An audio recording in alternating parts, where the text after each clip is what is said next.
So the Barbie movie came out this week, and the My reception. disappointment is immeasurable, and my day is ruined. How could they have done? Could they have done a worse job with the Barbie movie? I have an apology to make to the world at large, Oh, thank and you. that is that once upon a time, when these feminist propaganda pieces of crap were coming out, and nobody went to see them because the actors can't keep their mouths shut, I said, what they need to do is just shut their mouths, and then maybe these studios could make some money. Well, I now find that I preferred it when they talked and they kept people out of the theaters because Barbie did exactly that, kept their mouths shut for the most part, and the movie itself is now coming out as a quite the juxtaposition from what the marketing campaign was showing it as, and now I am just saddened by it. I I wish those people could have been saved. I knew something was up when Margot Robbie was quoted saying the word feminist movie.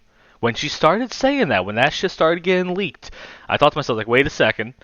Is she telling us what's going on here? Because again, like you said, the marketing, none of this feminist shit was in it. None of this And woke I gotta say, ideologies. a lot of people seem to have the same feeling because as soon as she did that interview where she and Greta, whatever her face, said feminism was a big part of it, everybody, It's then like, all the ooh, thumbnails on my feed were talking about this movie's gonna flop. And yep. while I do expect that week two is going to be quite the drop, I think week one is going to be higher than they deserve, especially considering that the people who are sitting themselves in those seats have no idea what is in store for them. Well, I think a big problem of that is let's look at realistically the way the review and processes work and stuff like that, though, with things like Rotten Tomatoes and IMDb and other places that seem to protect. Systemic lies. Exactly, but then we just watched the Ben Shapiro thing, and he just put the movie out, the review out like about 2 hours ago, and the Critical Drinker just put his out not that long ago. So if you're not watching these people and you're not tuned into that, you're gonna think the movie is an absolute hit. If you look at the Rotten Tomatoes score and you look at stuff like that, though, and you look at the mainstream media hailing this movie to be an absolute victory, I mean, sometimes I actually don't blame people for not knowing the real truths of these things, though, because how are Well, they possibly believe going to know? me, I have sympathy for the audience that's going to end up in those seats watching this because it sounds exhausting. But Yeah.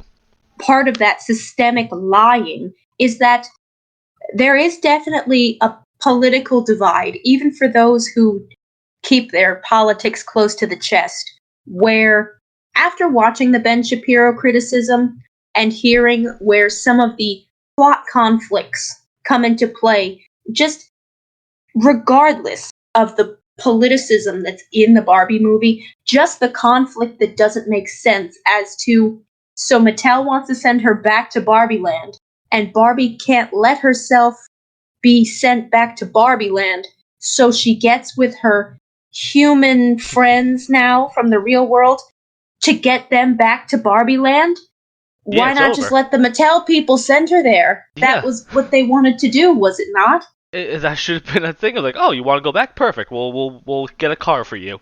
Like there. And yet, there is a side of people that say this movie's garbage, not just for its politics, but just the way it's made. It's a garbage movie. And then there's people that say, don't even think about the politics. It's a great movie. You'll enjoy it. Like And it's no. like, is that true?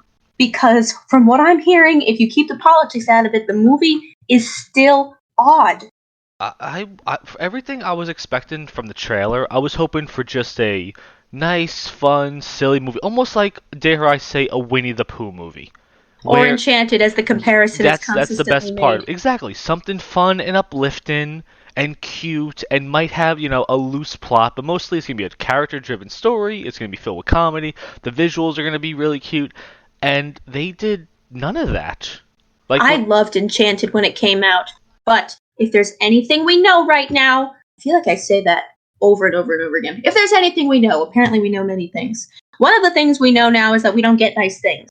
No, Stop expecting nice things. we absolutely don't. And I think that might be a perfect segue into the Barney movie because Mattel has now said they want to make movies about all their other properties going forward. Yeah, Okay? good luck. So I'm going to read a quote from the producers of the movie, okay? It says, we're leaning into the millennial angst of the property rather than fine-tuning it for kids. It's really a play for adults. It's not a rated R, but it'll focus on some of the trials and tribulations of being a 30-something-year-old growing up with Barbie, just to the level of disenchantment within the generation.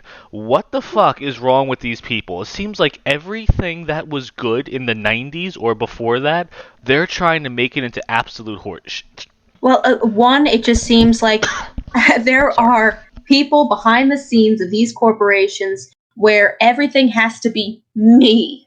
I need this to reflect me, even though this is a toy company for children. Make it be about me so that I can see me on the screen and make me feel good. And, at this point, I'm glad for it. From what we've seen with Disney these last few years, remember years ago when we used to say that Disney was going to own the world? We were going to be buying our groceries from Disney because of all their aquaculture, their farming practices. We're going to be getting our food from Disney. We're going to be getting our movies from Disney. Mm-hmm. Everything is going to be Disney. Well, I do believe now that there is an order to the universe. If something gets too big, it's going to collapse. And then something brand new and passionate and small, just one person who feels strongly about what the message was, is going to rise from the ashes, and then we're going to start all over again. Walt Disney had the view for family-friendly entertainment. He believed in the family unit and in the new generation and bringing wholesome material to them. Mm-hmm. And now his company's been taken over by money-hungry zealots. And so it's going to collapse. And then a new Walt Disney will come up with a new company, and that will be the new thing. And then it will be as though Disney never existed. And it's going to be the same with Mattel, I think.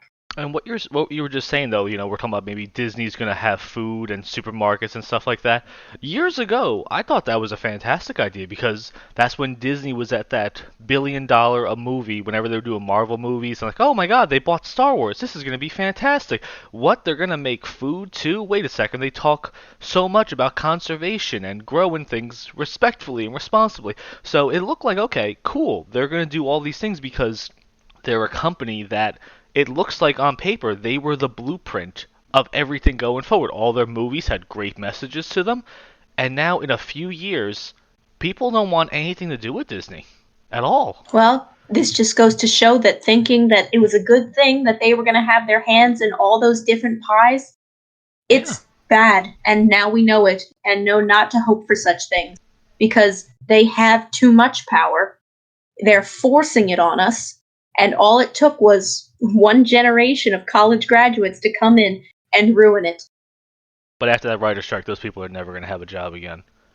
My fingers are crossed. I'm just saying, like, realistically, like, in what world is a She-Hulk writer going to take that and put that on a resume and go to a company and say, hi, I wrote this episode for She-Hulk?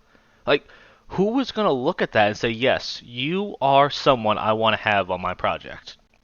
Well, my perfect new world, it's where, because nowadays they would definitely get work because everybody in Hollywood is trying to get work for bad writers. I think those days are over. I think those days are far over.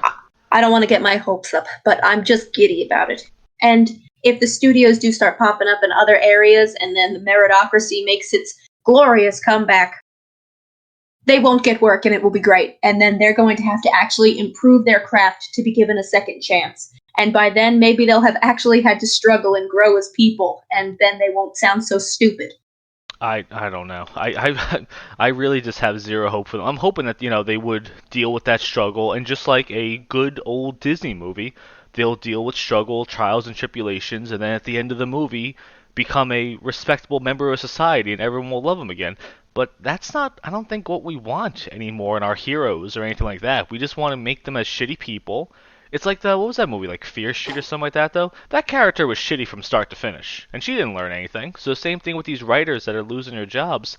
I don't really see them getting better after this. They're probably going to But isn't that amazing? There used to be a day when those movies would come out and the main character was such an awful feminist bitch. We'd be like, wow, really, that was a choice that you made your main character this unlikable bitch. and now you just expect it. Whenever it's almost like we were talking about Evil Dead Rising the other day, though. Like as soon as we saw the character with the short hair, it's like, oh, okay, we know everything there is to know about you. That is not true. It wasn't just her short hair.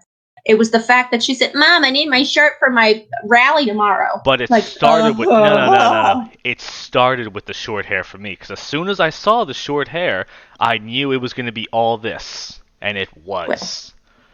I don't judge you short-haired bitches, I'm but if you judging. talk about going to a rally, my immediate assumption is that you have too much time on your hands Like, yeah, and that you should get a job. can't you wash your own shirt? Just put it under some water. It's not that difficult. But again, they can't even do that. Yeah, Mom, I have to go change the world. Well, you can always start the washing machine. You know You're that's always oppressing me. You know, that is kind of interesting, though, with the Barbie movie and oppression and stuff like that, where the whole movie's about that, men are oppressing women and stuff like that. Do you think they realize that they're not being oppressed? That, like you said, it's a meritocracy. If you're good at your job, you're going to have a job. And look how many powerful women are in so many industries of the world and controlling so many things. Like, do They they don't ever believe realize it. that? They don't believe it for themselves. However, they do believe that the rest of us think that way and that they can make more money appealing to us dumb normies. Well, That this is for that bitch out in Colorado who's under the thumb of her, I don't know, Sam Elliott mustachioed rancher husband. And that bitch is looking back at it like, what the hell is this movie? I'm not going to see Barbie. yeah, that must be really disappointing for the people that grew up. Because like with like this with the Barney thing too, you know, it's kind of for people probably my parents' age where they grew up with this stuff though, and now they're finally going to see a property of their childhood on live action, and it's like, wow, this is absolute dog shit. And now I'm thinking with the Barney movie, I'm remembering when I was 3 years old and Barney came to my birthday party. And as they said in this quote I read, it's about for 30 somethings dealing with trials and tribulations. Like, okay, I'm 33. This movie is not for me at all because I don't look at the world as sad and pitiful and with a cynical view and stuff like that. I try Well, to see that, things and do you know optimistic. how I view this as far as Barney in regard to the struggles of a 30 something? If you're a 30 something, the only contact you should be having with Barney is if your son or daughter is watching Barney. Yeah. Why else would an adult be thinking about Barney? How does that weave into your life? If the And if movie it does, you need help. if Find help. if I read what the Barney movie was and the plot was about some guy that dresses up as a Barney outfit for kids' birthday parties and shit like that, and he turned out to be like a pedophile or something like that, I wouldn't be surprised honestly at this point. Because they're going to try to tear down everything that was good back then and just turn into something weird and evil, I bet. That's exactly what they do with like everything. Although, thankfully, not that dressed up as a dinosaur and lurking on your kids. But at this point, how can we guarantee that that's not the way forward? They've Exactly. tried to normalize everything else.